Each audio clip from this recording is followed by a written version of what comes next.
Right, so tomorrow night, 8 o'clock at the Emirates, Chelsea take on Arsenal, and here is my match preview. Let's start off. We're on the move again today, people, so I hope you don't mind this, but I'm just doing my best I can to get this content out to you guys while I am away. Right, let's look at tomorrow night's match. If Chelsea lose, to be honest, we're still in with a chance, small chance, of getting those European spots. I'd love to know how it works out now. You lot can let me know in the comments if you're wiser to this than me.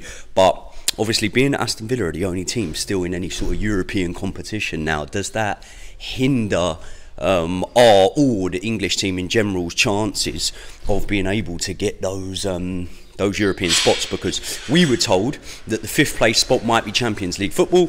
Now it's looking like it sort of might not be, because the English teams haven't done too well in Europe. So not great, but you know, beating Bayern Munich isn't for everyone, Arsenal fans. What I do know is this is now sort of last chance saloon for Arsenal, isn't it? They're out of the Champions League.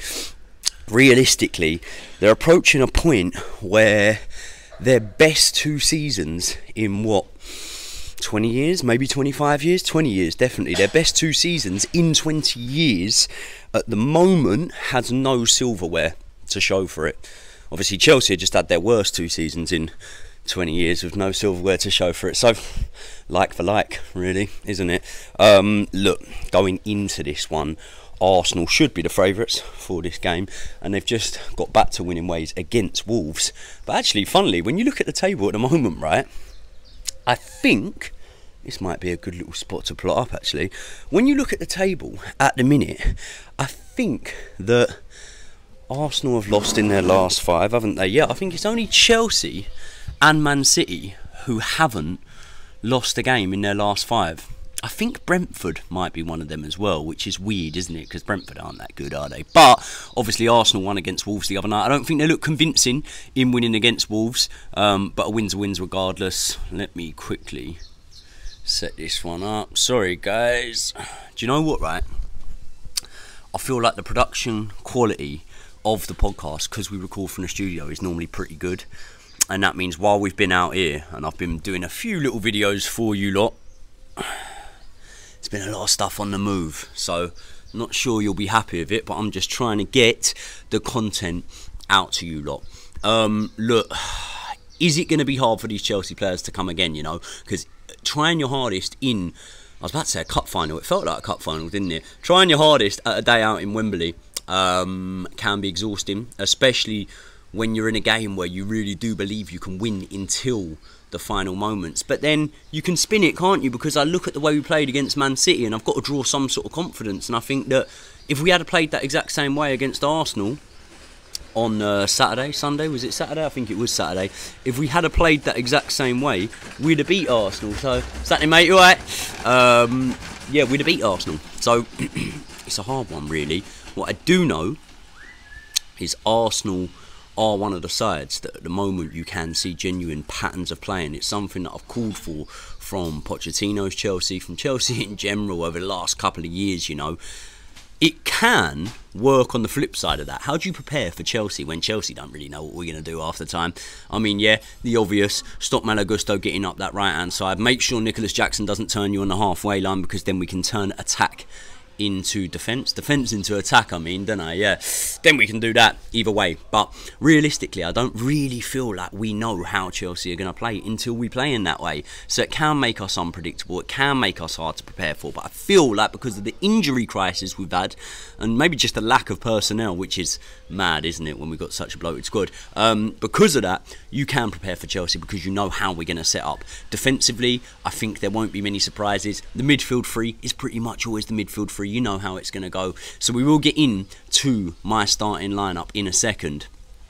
But what I do know about Arsenal, right, is win, lose or draw, they will stay top of the Premier League table until, what, Thursday when Man City play.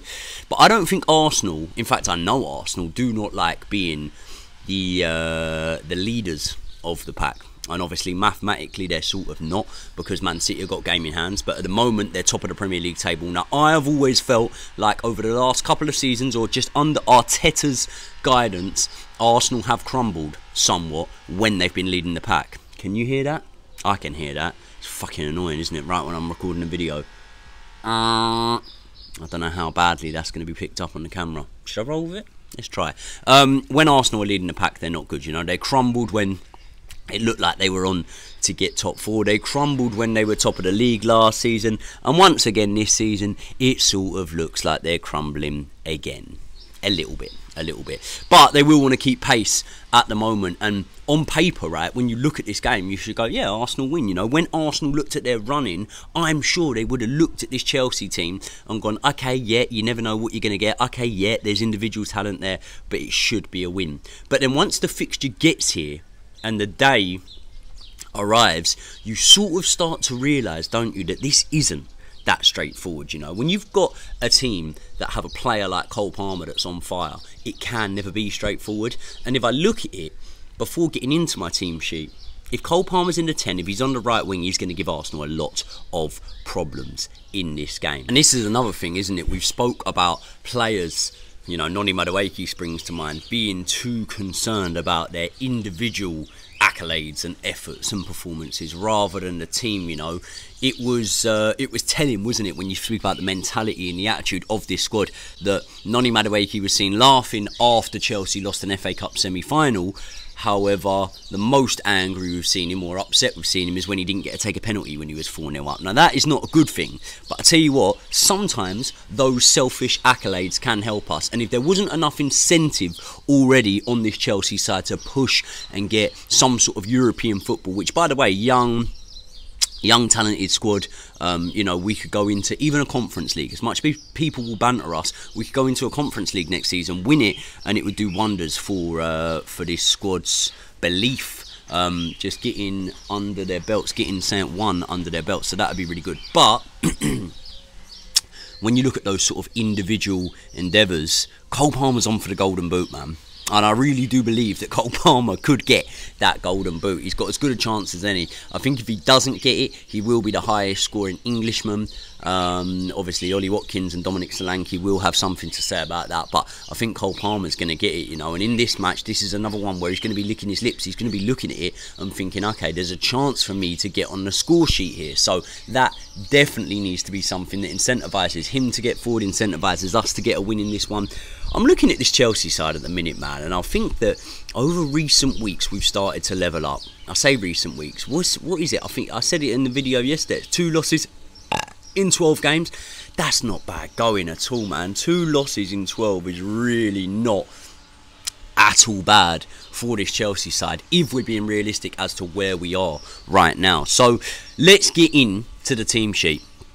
Petrovic in goal. That's a no-brainer. Georgi Petrovic has to retain his position in goal now. Then we go to another no-brainer, and that is Malo Gusto, right back. I am going to stick with the same centre-back pairing that we've seen for the last 2 games, which is Trevor Chalobah and Thiago Silva. Thiago Silva, by the way, I think edging ever closer to announcing his retirement or his departure from Chelsea. When I look at the way he plays, man, I think he just needs to drop down a level. He possibly doesn't even need to drop down a level. Like, we've seen crazier things happen, you know, when you think a player's going to go, you think a player's going to retire, Frank Lampard to Manchester City, and then a big club come in and they could use him as a bit of a stopgap, someone that won't be starting every match.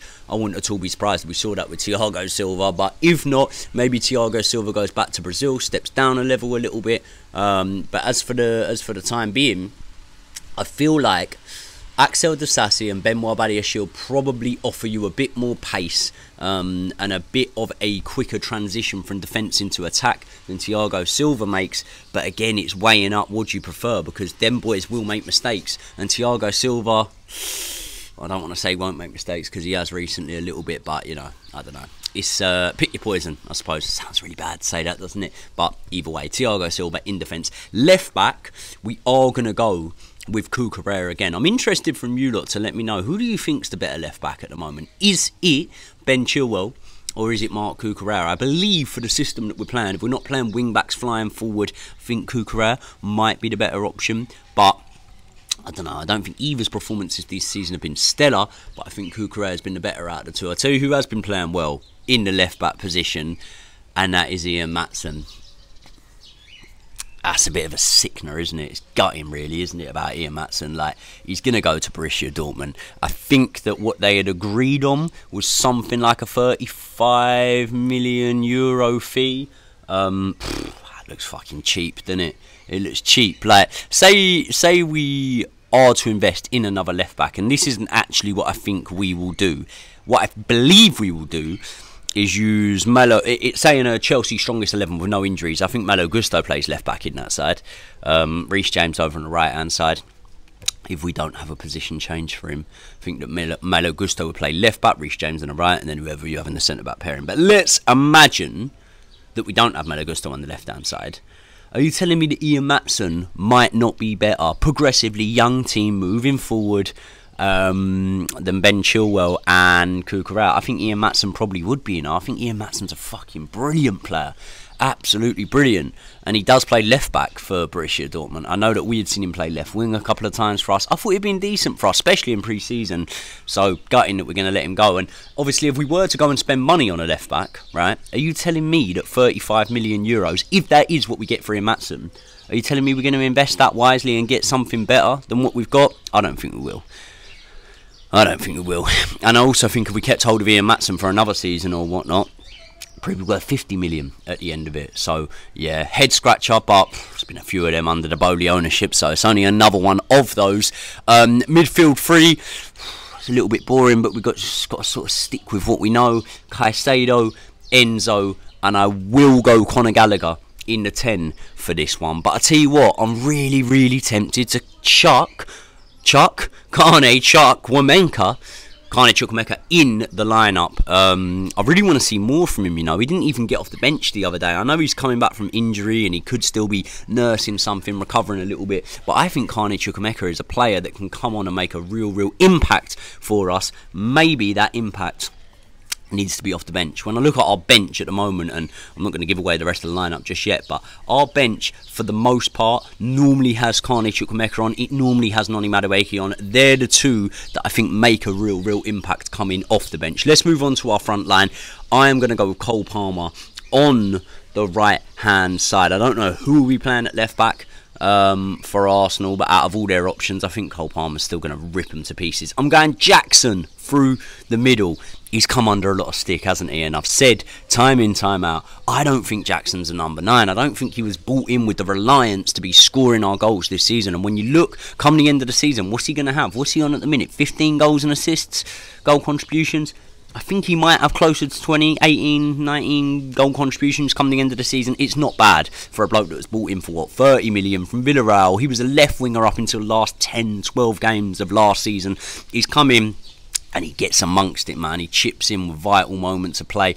I really rate Nicholas Jackson. Like, I really do. But I feel like I am closer in the evolution of Chelsea fans when it comes to realising what sort of player Nicholas Jackson is, because I've seen it time in, time out. Timo Werner was a player that we thought was going to come in and bang goals because of his record in the Bundesliga. He didn't, and then it feels like we always judged him on the fact that he wasn't banging them goals and he wasn't that clinical, whereas actually we should have probably just judged him on what he did for the team, and I thought he was half decent, man. I really did. Sometimes you can score a lot of goals in Germany and it just doesn't translate. We've seen it time in, time out, and God, that doesn't make for promising thinking when it comes to old Christopher Nkunku, who we will be hanging a fair bit of reliance on to score our goals next season. Very interested to see how we go next season. Do we play with an all-out number 9? Do we rely on... I mean, imagine this season, and I will get onto my left winger in a minute, but just think of this, right?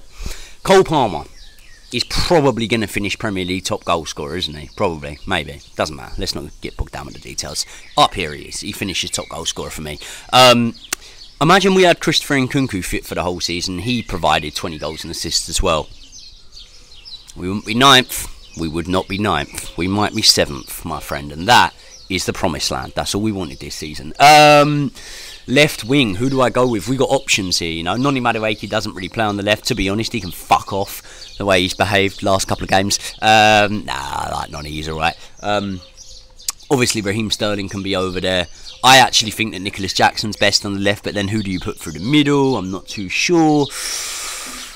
I'm going to go Mykhailo Mudryk Is there any sort of concrete, solid patterns of thought as to why I'm putting him there? Not really. Not really. He hasn't played unreal in the last couple of games. But I do want to see more from him there. Like, Mauricio Pochettino, probably as long as he's Chelsea manager, is never going to give this boy a run in the team. I don't think Mykhailo Mudryk will necessarily be at Chelsea all that long if Mauricio Pochettino is the manager, because I feel like, and look, I'm reading between the lines here, I'm probably adding 2 and 2 and getting 8, but I feel like when Mauricio Pochettino does put Mykhailo Mudryk in this team, it's somewhat begrudgingly.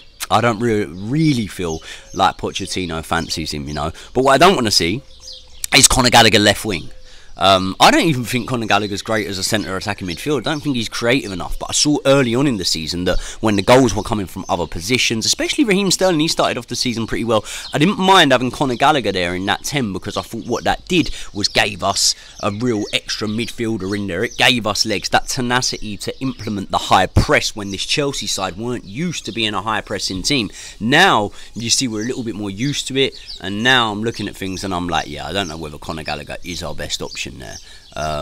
Who knows what will happen with Gallagher in the summer. I don't want to see him go, but at the same time, if you said to me, is this midfield of Chelsea's working right now? Is it going to elevate us towards potentially pushing for Champions League football next season? No. Who drops out? One of Gallagher or Enzo? Is it going to be Enzo? We spent all that money, we're giving him that long a contract? Surely not.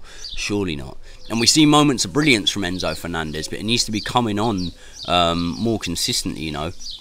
When we bought Enzo, I thought we had bought like someone in the mould of a Fabregas.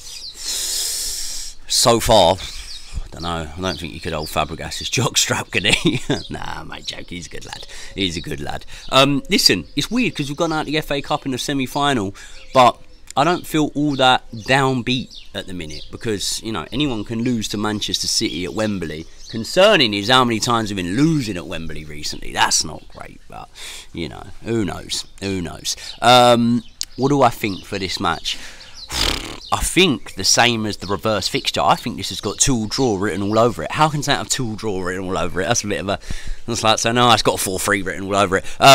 Yeah, I think 2-2 draw. 2-2 draw in this one, and I'll take that, you know, because then once we come through this Arsenal game, still got to play Spurs, got a couple of tough fixtures, but if we can do a job against some of the smaller teams, you know Chelsea are going to score goals, by the way, like, you know we're always going to score goals. It's about keeping the back door shut, and if we can keep the back door shut, which I think with Trevor Chalobah and Thiago Silva, 2 of the more senior heads in that defence who've got a good chance of being able to do, if we can keep that back door shut, I think come the end of the season, what would you rather, right? Because say there's not this extra European spot now. What would you rather? Would you rather qualify for Europa League football and it's you and Man United that qualify for it?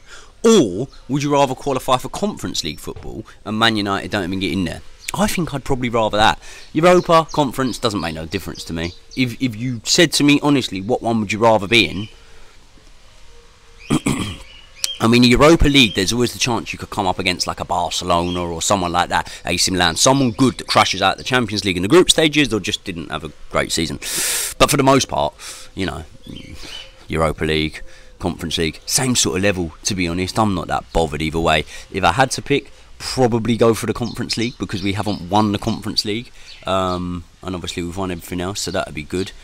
But yeah, I don't know. 2-2 is what I'm backing in this game. I think that Cole Palmer will obviously get on the score sheet. I think it will probably be a penalty. And yeah, I'm not too sure. People, let me know your thoughts in the comment section below. What do you think of that starting lineup? I know we're a little bit hampered, but... And what is going on with these injuries, man? When are people coming back? Funny enough, I got a lift to the airport off someone that works at Chelsea Football Club. I won't name names, or I won't tell what he does, because, you know, it'll give a bit away. But I said to him, we were talking, I said, mate, what's going on with the injury crisis? Like, what is going on with this? And he said it pretty much comes down to rushing players back. Now, I don't know if I believe that. And just because he works inside the club, it doesn't mean that he's going to have the best... Well, you have a better idea than me, but it doesn't mean that he's going to have all the answers. Because clearly, if we had all the answers, we wouldn't have everyone fucking sidelined 24/7. But I spoke to him about the fact that Bowley revamped the staff and, you know... obviously the medical team and whatnot, and he was aware of that. So he just said it was rushing players back too quickly. Not sure I believe that one. But if it is, then I'm happy to not seeing Kunku, Lavia, Reece James, any of them boys back this season for Fana. But next season, I don't know, man. I feel like we're a couple of signings off. Got to spend the money wisely, if we are able to spend the money, which I think we are able to be fair. But I don't know, man. Let me know your thoughts. I will be watching the game. I'll try and get a post-match review out for you lot straight away after. Don't hold me to it. I am on holiday. I could be pissed, but I will try and do something. People, I will see you all in the next one.